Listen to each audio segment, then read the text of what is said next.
तो नमस्कार दोस्तों, स्वागत है आप सभी का एक बार फिर से हमारे YouTube चैनल पर। और मेरे पास आया है Redmi Note 9 Pro जो कि डेड है। और वो मोबाइल किसी दूसरे टेक्नीशियन के पास कस्टमर ने दिखाया था, उनके पास वो नहीं बन पाया तो उन्होंने मेरे पास लाया है। और इसको मैंने जब खोल के देखा तो ज़्यादा छेड़ा हुआ नहीं दिखा मुझे, इसकी सिर्फ मुझे बैटरी छिड़ी हुई दिखी, थोड़ा सी बैटरी में सोल्डर वगैरह मुझे दिखे, उसकी जो किट रहती है उसके अंदर। तो यहाँ पर दोस्तों पैनल पूरा खुला हुआ है, ये पहले से ही खुला था, इसमें कोई स्क्रू वगैरह कुछ भी लगे नहीं थे। मगर मैंने इसका बैटरी कनेक्टर के ऊपर चेक किया तो किसी भी तरह की कोई शॉर्टिंग वगैरह नहीं दिखाया, ना हाफ शॉर्ट ना फुल शॉर्ट, कोई शॉर्टिंग नहीं थी इसमें। तो सबसे पहले हमारा काम होता है किसी भी मोबाइल में अगर कोई शॉर्टिंग अगर नहीं है बैटरी कनेक्टर के ऊपर तो उसका पोर्ट बन रहा है कि नहीं बन रहा है वो सबसे पहले चेक करना चाहिए। अगर मोबाइल में पोर्ट बनता है इसका मतलब मोबाइल का सर्किट बराबर काम कर रहा है, ये कंफर्म हो जाता है, पावर ऐसी वगैरह सब बराबर काम कर रही है, ये हमें समझना है। कभी कभी होता है कि पोर्ट बनता है लेकिन कभी कभी हल्की सी हाफ शॉर्टिंग वगैरह कहीं ना कहीं किसी न किसी सप्लाई में होती है, मगर अक्सर ये चांस काफ़ी कम होते हैं। अगर पोर्ट बनता है तो सर्किट अच्छे से काम करता है। यहाँ पर देख सकते हैं पोर्ट बन रहा है, तो इसको सबसे पहले मैं फ्लैशिंग करके देखूँगा। अगर फ्लैशिंग अगर कंप्लीट हो जाती है तो मोबाइल 100% ऑन हो जाएगा। और फ्लैशिंग अगर फेल होती है या फिर स्टोरेज वगैरह फेल दिखाता है, इसका मतलब हमारी स्टोरेज वाली आईसी जो होती है इसमें यूएफएस आईसी लगी है 2.1, तो उसमें भी प्रॉब्लम हो सकती है। या फिर हो सकता है सीपीयू में प्रॉब्लम हो, या फिर सीपीयू और एमएमसी के अपना स्टोरेज आईसी के नीचे जो बॉल्स होते हैं उनके कनेक्शन प्रॉपर कनेक्ट नहीं है, या फिर कभी कभी गिरने से भी उनके बॉल्स टूट जाते हैं जिसका कनेक्शन टूट जाता है स्टोरेज आईसी से और सीपीयू से। ऐसे में भी यहाँ पर हमें स्टोरेज फेल दिखाएगा। यूएमटी में अगर हम फ्लैश करते तब देखते अगर फ्लैशिंग होती है ठीक है, अगर स्टोरेज फेल दिखाएगा तो हो सकता है यूएफएस आईसी भी ख़राब हो। कोई भी अगर मेरे पास मोबाइल जैसे आता है तो मैं सबसे पहले यही कर देखता हूँ। अगर डेड मोबाइल में किसी तरह की कोई अगर शॉर्टिंग नहीं होती तो मैं इसको फ्लैश करके देखता हूँ। एक बार ऐसी ओप्पो A5s आया था जो डेड था, मैंने उसकी शॉर्टिंग चेक किया, शॉर्टिंग नहीं थी, और मैंने एमटी के टूल से मैंने उसको फ्लैश करने का ट्राई किया। फ्लैश तो फेल हो गया लेकिन उसमें लोडर फाइल जो होती है वो चली गई थी, जिसके कारण मोबाइल ऑटोमेटिक ऑन हो गया। पहले डेड था, एमटी के पोर्ट बना रहा था, लेकिन जैसे ही मैंने फ्लैश किया रिकवरी के ऊपर आके फेल हो गया और मोबाइल मैंने ऑन किया तो मोबाइल ऑन हो गया। तो मोबाइल में प्रीलोडर फाइल जो होती है वो चली गई थी, इसलिए मोबाइल ऑन हो गया था ओप्पो A5s। तो ऐसा इसमें भी हो सकता है दोस्तों, इसलिए कभी भी मोबाइल में अगर शॉर्टिंग नहीं है और पोर्ट अगर बना रहा है मोबाइल तो फ्लैश करके ज़रूर देखना चाहिए। तो यहाँ पर देख सकते हैं स्टोरेज फेल दिखा रहा है, तो हो सकता है यूएफएस आईसी में प्रॉब्लम हो या फिर हो सकता है सीपीयू में भी प्रॉब्लम हो। अगर यूएफएस अगर ख़राब अगर होगा तो मेरे पास उसके लिए कोई जुगाड़ नहीं है। यहाँ पर मैं सीपीयू और यूएफएस आईसी को रिवॉल्व करके लगाऊंगा। और मेरे पास दोस्तों यूएफएस बॉक्स है लेकिन एमएमसी मैं सिर्फ प्रोग्राम कर सकता हूँ, यूएफएस नहीं कर सकता, क्योंकि मेरे पास इतने पैसे नहीं हैं अभी फ़िलहाल, क्योंकि मैंने एक किडनी अपनी गिरवी रखा, उसके बाद ही मैंने यूएफएस बॉक्स लिया हूँ 20,000 रुपये का, वो भी 12 महीने की किस्त बना के, 12 किस्त बनाया मैंने और मैंने वो यूएफएस बॉक्स लिया हूँ। मैं काफ़ी दोस्तों छोटा आदमी हूँ, मेरे पास ज़्यादा पैसा नहीं है और मैं गरीब परिवार से हूँ। मेरी माँ मज़दूरी करती थी, मज़दूरी कर के हमारा घर चलता था। मेरे पिताजी अच्छे खासे मैकेनिक थे, मगर उन्होंने कभी अपने फील्ड की तरफ अच्छे से ध्यान नहीं दिया। उन्होंने हमेशा आलस किया, घर में सोते रहना, दुकान नहीं जाना, कभी नहीं जाना, कभी जाना तो 1 बजे 2 बजे जाना, ऐसी लापरवाही किया और कभी घर में ध्यान नहीं दिया। इसलिए मेरी माँ ने मेहनत मजदूरी की और घर चलाया। तो दोस्तों 2005 में मैं अपने चाचा के साथ सूरत गया था हीरे की कंपनी में, और डायमंड डिजाइनर बना मैं, तड़िया का कारीगर। अगर कोई गुजरात से अगर होगा तो समझ जाएगा तड़िया क्या होता है। तो मैं हीरे का कारीगर बना।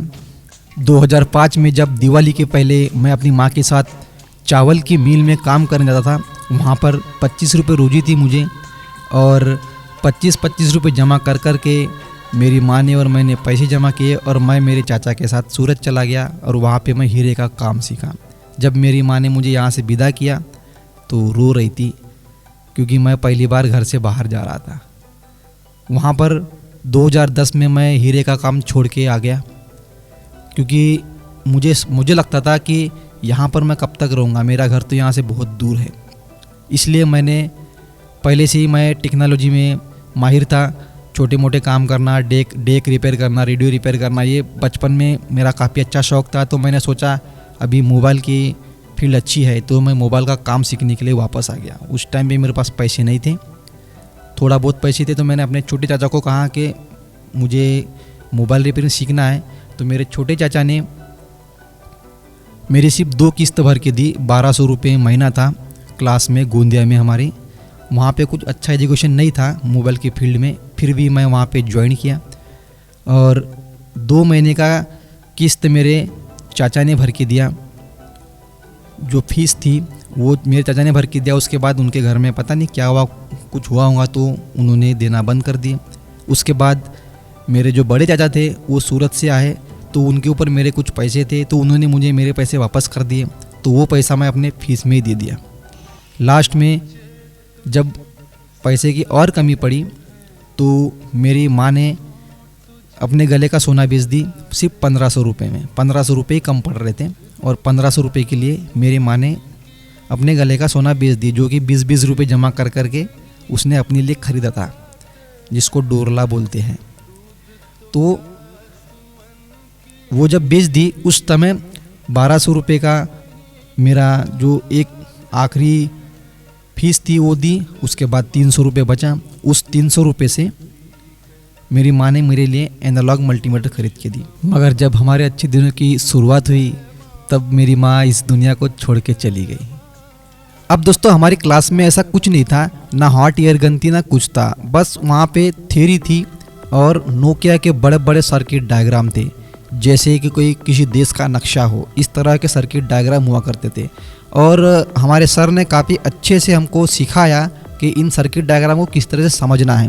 और वैसे सर्किट डायग्राम अभी बोर्नियो में आते जो कि डिजिटल बन गए। पहले पेपर भी हुआ करता था, बड़े बड़े सर्किट डायग्राम हुआ करते थे। तो हमको सबसे बड़ी अच्छी बात ये थी कि हमने सर्किट डायग्राम को समझ लिया। मेरे क्लास में से मेरे साथ जो क्लास में लड़के थे वहाँ से सिर्फ मैं ही अकेला हूँ जो काम करता हूँ, और बाकी सब दूसरे काम में लग गए क्योंकि वो सक्सेस नहीं हो पाए, क्योंकि वहाँ पर उतने अच्छे से नहीं सिखाया जाता था। मगर फिर भी मुझे अपने सर से, अपने गुरुजी से कोई शिकायत नहीं है, क्योंकि मुझे ऐसा लगता है कि मैंने वहाँ से काफ़ी ज़्यादा नॉलेज ले ली। क्योंकि मुझे मोबाइल के बारे में कुछ पता नहीं था, मोबाइल का सर्किट क्या होता है, मोबाइल का बोर्ड कैसा होता है, मुझे इसके बारे में पता नहीं था। और मुझे यही जानना था कि मोबाइल काम कैसे करता है, मोबाइल में कौन सी आयशा होती है और मोबाइल का बोर्ड कैसे होता है। ये सब चीज़ें मैंने दोस्तों अपनी क्लास में जाना। भले ही वहाँ पे हॉट एयर गन नहीं थी, हॉट एयर गन चलती कैसी वो मुझे पता नहीं था, लेकिन वहाँ से सब कुछ सीखा मैं। बाद में मैं जब वहाँ से निकला, मेरी एग्ज़ाम हुई, मैं फर्स्ट डिवीज़न में पास हुआ और उसके बाद 100 रुपये रोजी से मैं वहाँ पर काम करने गया गोंदिया में साइकिल से। किसी दूसरे टेक्नीशियन के बाद मैं जूनियर टेक्नीशियन बन के गया और 100 रुपये मुझे मिलते थे उस काम के। तो मैं बड़ी खुशी जाता था गोंदिया। यहाँ से 15 किलोमीटर दूर है गोंदिया, और मैं सवेरे 9 बजे जाता था और रात को 9 बजे घर आता था, साइकिल से आना जाना करता था। तो ये दोस्तों मेरी जर्नी है और मैं वहाँ से शुरू किया, और आज मैं बड़े बड़े एंड्रॉयड फ़ोन रिपेयर कर लेता हूँ और सभी काम मैं कर लेता हूँ। मैं अपने पास का काम कहीं बाहर नहीं भेजता, मेरे पास सभी काम रिपेयर हो जाते हैं। मैं कभी किसी टेक्नीशियन के पास अपना मोबाइल नहीं देता। मेरी एरिया के मोबाइल शॉप वाले मेरे पास मोबाइल लाते हैं और छोटे टेक्नीशियन भी लाते हैं। तो ये दोस्तों यहाँ पर बैटरी जो है इसकी पूरी डेड है। मैंने शुरुआत में बताया कि इस मोबाइल की जो बैटरी है ये छिड़ी हुई है, तो ये डेड है बैटरी। तो यहाँ पे देख सकते हैं मैंने इसको डीसी मशीन पे ऑन किया है, इसको भी मैंने डीसी मशीन पे ऑन किया है, ये मोबाइल ऑन हो गया है। ठीक है, आप देख सकते हैं, लेकिन ये प्रॉपर ऑन नहीं हो पाता डीसी मशीन के ऊपर। कोई मॉडल बीच में ही बंद हो जाते हैं डीसी मशीन के ऊपर। तो यहाँ पर ये भी मोबाइल बंद हो जाएगा। तो मैंने तुरंत इसकी बैटरी जो है, ये बैटरी चार्ज ही नहीं हो रही, इसमें चार्जिंग जा ही नहीं रही। मैंने डायरेक्ट भी लगा कर देखा, डीसी मशीन से डायरेक्ट सप्लाई भी दिया इसके ऊपर बैटरी को, लेकिन फिर भी ये बैटरी में ताकत नहीं आ रही है, इसमें जान नहीं आ रही है। उसके बाद दोस्तों मैंने तुरंत होलसेलर को कॉल किया और एक बैटरी पार्सल मंगवा लिया इसका पार्सल बैटरी का आ जाएगा। लेकिन फ़िलहाल मेरे पास एक पुरानी बैटरी है, मैं वो बैटरी लाकर देखूंगा इसमें और कंप्लीट ऑन कर दिखाऊंगा। अब यहाँ पर देख सकते हैं दोस्तों ये कुछ एरर आ रहा है यहाँ पे। ये डीसी मशीन पे दोस्तों किसी मॉडल में इस तरह के एरर दिखाता है। यहाँ पे पता नहीं ये आधा दिख रहा है, तो मैंने यूएफआई बॉक्स ख़रीदा है और एमएमसी भी रिपेयर अभी कर लेता हूँ। मुझे यूएफआई बॉक्स के बारे में कोई नॉलेज नहीं था, मैंने कभी ज़िंदगी में यूएफआई बॉक्स नहीं चलाया था। लेकिन मैंने जब से लिया हूँ अभी लगभग 1 से 1.5 महीना हुआ, मैंने 17 से 18 हज़ार रुपये उसमें से कमा लिए बिना किसी ट्रेनिंग के। मैंने कहीं से ट्रेनिंग नहीं ली। जो भी सॉफ्टवेयर होता है, जो भी टूल्स होते हैं वो हमको खुद सिखाते हैं। उनको पढ़ो और समझो।